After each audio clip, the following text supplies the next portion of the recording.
As the story grows, I'm Brian Patton. Today we welcome Flotsam and Jetsam frontman Eric, a.k.a. Knutson, to the podcast. Flotsam and Jetsam will release their 16th full-length and Napalm Records debut, Rats in the Temple, this Friday. Eric talks about his early vocal inspiration, how his approach to lyrics has remained similar, staying motivated after 40 years of the band, wanting to introduce fans to new bands, and more.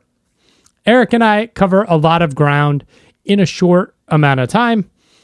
It was tough to try to figure out the best lane to talk about 40 years of Flotsam and Jetsam, but I think we talked about some of the band's early days and the band over the last few years.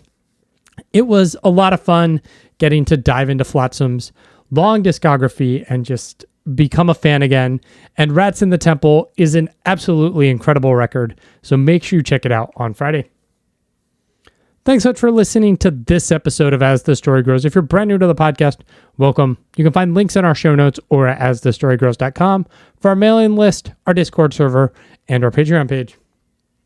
Enjoy today's conversation with Eric from Flotsam and Jetsam.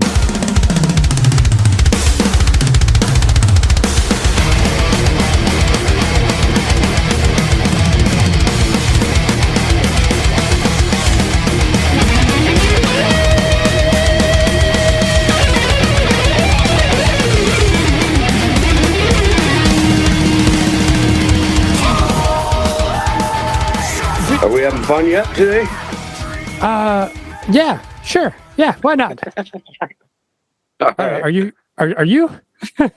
Always. Always. Because you've been doing this band for, 40 years now, when it's this time in the record process where you're about to release a record and you got to talk to somebody like me, does it still excite you, or are you just like, all right, let's get this part of the job done with? No, it's actually very exciting. I like to push the new record, and Napalm is just bombarding us with interviews. So I'm busy all day, every day doing them. So it's kind of nice. Yeah. Yeah, this is your Napalm Records debut. What led you to Napalm? And I mean, you guys have done so many different things, from major labels to Metal Blade to, crowdfunding an album. What led you to Napalm, and why was that the right label this time around? AFM decided not to do anything new. They're just gonna keep their catalog up, basically. So we needed a new label if we wanted to do a new record, and Napalm was first up to the podium, and they made the best offers. So, and they seemed to be more excited than anybody else. So we figured probably a good place to go. Plus, they got a great lineup on their roster. So, yeah, they're an incredible label. It would be nearly impossible to capture 40 years of Flotsam and Jetsam and the whole depth of the career in a way that does it any justice. But listening through the band's discography leading up to chatting with you, I really noticed a consistency in each album where musically it is very much a thrash band, and your vocals are really the thing giving it more of that British new wave of heavy metal, or whatever you want to call it, vibe. Like, I'm curious, when the band started and you joined, what are the things influencing the sound of the band, and what has kept you so consistent through all these years? That's a good question. When I started in the band, it was the first time I'd ever really even heard metal before. I went to a rehearsal with Newstead and Kelly Smith and a couple of guys that first started the band. And they handed me Unleashed in the East and Number of the Beast albums. And they said, here, go learn this. And that was the first real metal I had heard. I mean, Kiss Destroyer was the heaviest thing I heard before that. So that's definitely my two major big influences is Bruce Dickinson and Rob Halford. And I've met both of those guys. They're amazing people and amazing talents, and they're still my influences to this day. So as far as the rest of the guys, they were listening to all kinds of crap. They gave me a list of stuff. I mean, UFO, Riot, Twisted Sister, just all kinds of stuff they were giving me. Just learn this. We're going to do a set. We'll start writing new songs. And really, once we started writing, we stopped learning other people's stuff. Yeah. But that's, those two guys, Halford and Dio and Bruce Dickinson, were my major influences in metal for sure. Yeah. I was kind of a music weenie when I first joined the band. I had, I was doing musical theater, and I was listening to, Elton John and Frank Sinatra and crap like that. And that was really my singing influences. But as far as metal, the minute I heard, Ronnie James Dio singing, I was just like, whoa, this is cool. Yeah. Yeah. How have you seen, I mean, I don't know which number record this is, but how have you seen yourself evolve as a lyricist over these last, 40 years? The first 4 or 5 records of our career really taught me a lot about lyrics, and especially about how to write them and how to bring things across so everybody can have their own opinion of what it's about, really. Yeah.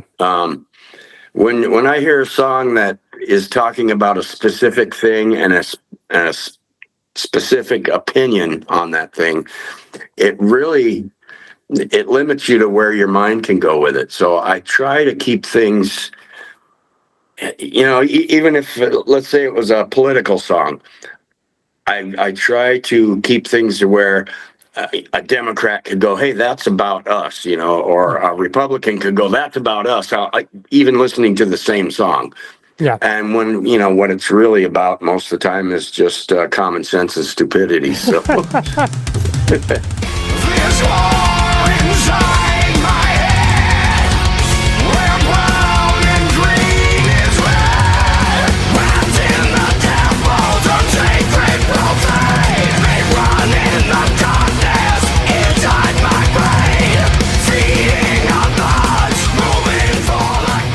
From a visual perspective of the band, the last few albums have really seen the dragon come into play and be a staple of album artwork. Whose idea was that? Flotzilla. We, we really haven't used him since the very first record, except for a few T-shirts here and there. And we had some old school fans just going, hey, bring back the lizard, man. We like that guy.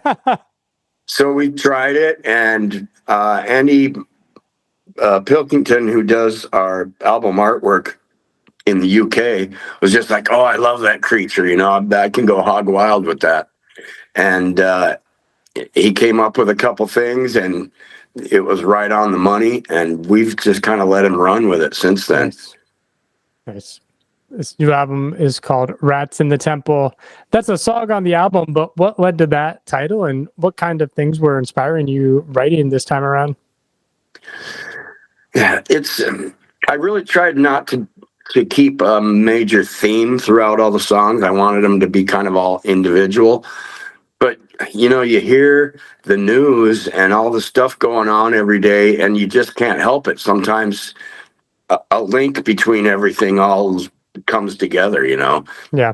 And Rats in the Temple kind of, it's about the rats in your brain making you think things that you should or shouldn't think, Mm-hmm. And that's pretty much the theme of all the songs on the record. It wasn't intentional, but once we had Rats in the Temple written, and Ken wrote that one, once we had that song written, all the lyrics, it just kind of dragged all the other songs into place. Nice. So it's, it's basically another one of those things. It's just common sense and stupidity, coming together, and we get a bunch of Flotsam songs out of it. Yeah. Yeah. Because I know you took that brief time off, to pursue making country music before coming back to the band, but what continues to keep you inspired all these years later to keep writing new music and keep, all right, we're going to do another one? It's really, it's a couple things actually. I really love the creative process, being in the studio, writing lyrics, rewriting stuff. You get something done that you think is amazing, and then you listen to it when it's all finished. You're like, nah, I need to change this part. I need to change that part. It just doesn't feel right. And then the fans.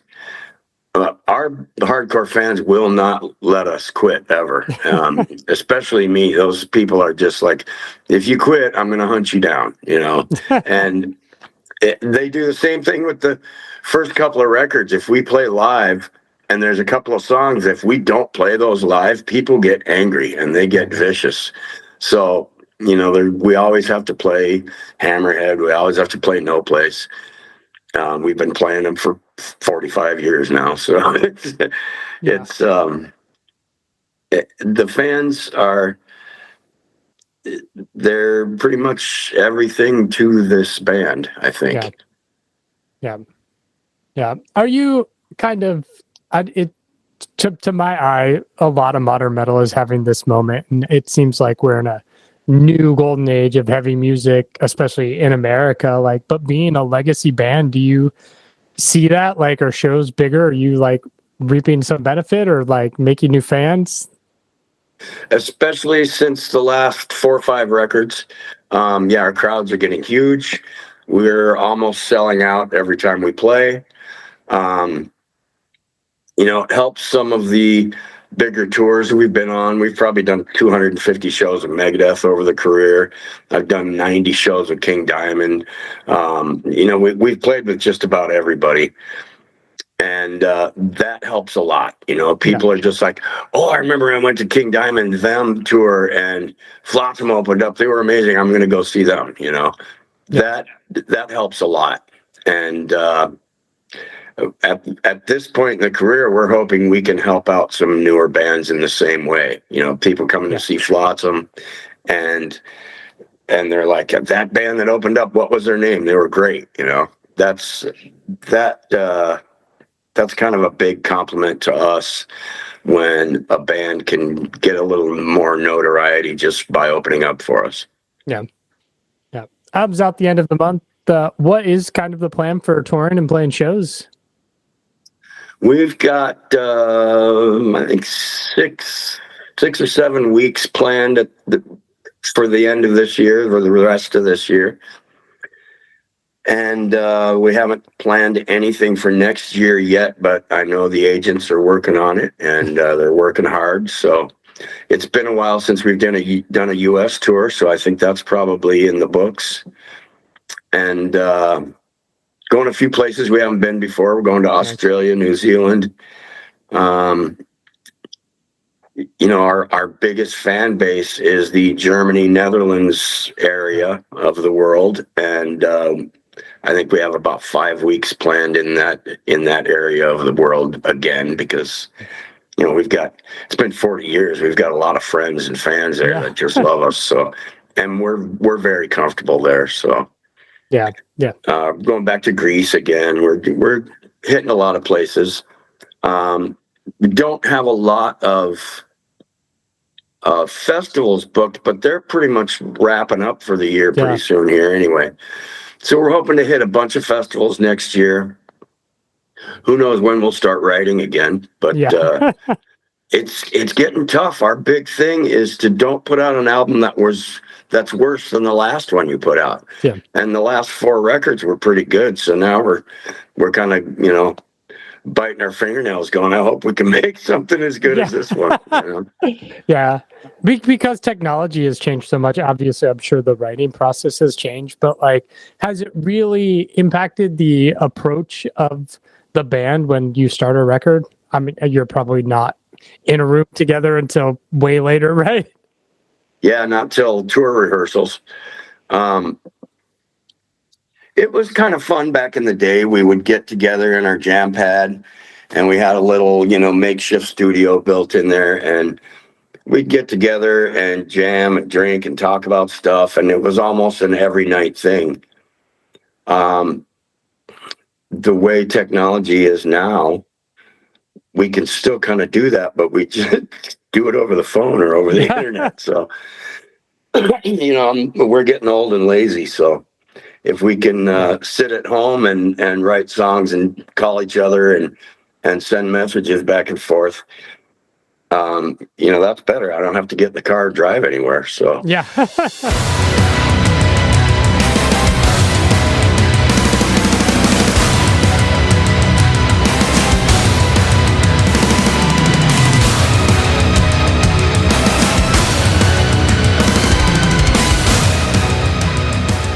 We did 13 songs, thinking that there was going to be 11 on the record. And we handed it over to Napalm, and we figured that, Japan always wants an extra tune. There's always an extra for a B-side or a extra single release kind of thing. And Napalm just went, we can't decide, so we're putting all 13 on the record. So we thought that was kind of cool, and Nice. they're really working hard for us, harder than anybody has since we were on MCA back in the early 90s. So it's kind of a nice thing to see that there's actually a label that puts the work in and cares. Yeah. And especially with the lineup of bands they have, it's like, how can you spend enough time on us? You have all these other bands to deal with, but they do a really good job, and we can't wait to see what this album brings and what the next couple tours bring.